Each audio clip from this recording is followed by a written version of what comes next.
You walk into a room, and before anyone says anything, you already feel something is off. Someone's tone is slightly colder. Someone else is quieter than usual.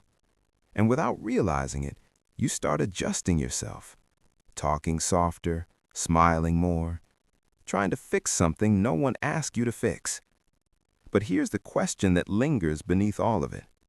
Why do you feel responsible for emotions that aren't even yours? It doesn't look like a problem from the outside.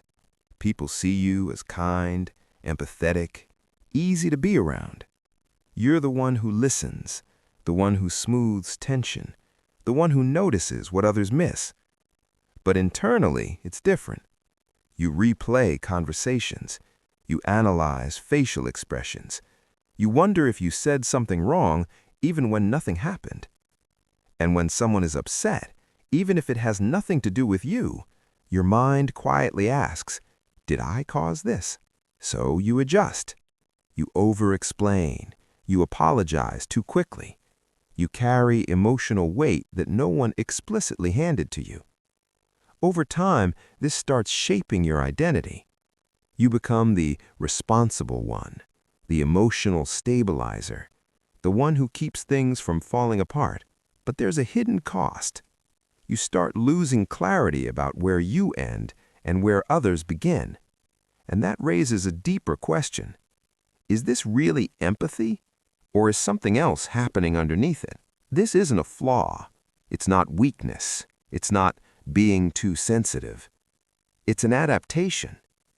At some point, your brain learns something very specific.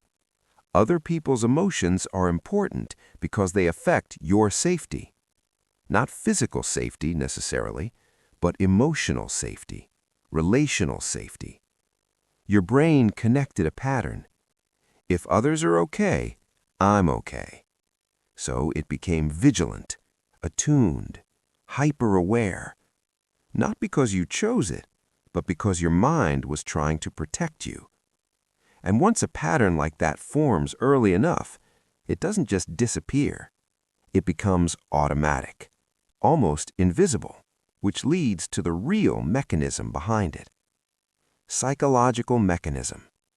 Your brain has a system called emotional prediction. It's constantly scanning your environment, trying to anticipate what's about to happen. Not logically, but emotionally. Think of it like a radar. Not for danger in the physical sense, but for shifts in mood, tone, and energy. Now here's where it becomes important. When this system is trained in unpredictable environments, where emotions change quickly, or where tension feels unsafe, it becomes hyperactive. This is closely tied to something called hypervigilance. Your brain starts picking up micro signals, a pause in someone's voice, a slight change in posture, a delayed response. And then it does something subtle but powerful. It fills in the blanks, not with facts, but with assumptions. And most of those assumptions point back to you.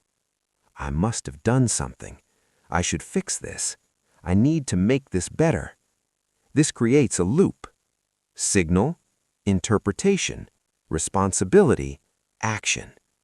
Even when the signal had nothing to do with you. A useful mental model here is this. You're acting like an emotional thermostat. A thermostat doesn't just observe temperature, it tries to regulate it. So when the emotional temperature in a room drops, you unconsciously try to bring it back up. Not because it's your job, but because your brain believes it is. And the more you do this, the stronger that belief becomes. But here's what most people don't realize. This system doesn't just respond to reality, it responds to perceived responsibility. And that's where things start to shift. Step 1. Separate signal from ownership. What to do? When you notice someone's mood shift, pause and label it. This is a signal, not a responsibility. Why it works? This interrupts automatic emotional attribution. In cognitive psychology, this reduces personalization bias, the tendency to assume events are about you. Example, a friend becomes quiet during a conversation. Instead of thinking, "I said something wrong," you pause and think, "They're quiet, that's all I know." You allow uncertainty instead of filling it with blame. Step 2, delay the response. What to do? Create a small gap before reacting, even 10 to 15 seconds. Why it works? This engages the prefrontal cortex, the part of your brain responsible for regulation and reasoning, instead of letting emotional reflexes take over. Example, someone sounds irritated in a message. Instead of immediately apologizing or over-explaining, you wait. Often the intensity fades or new information appears. Step 3, check for evidence, not feelings. What to do? Ask yourself, what actual evidence do I have that this is about me? Why it works?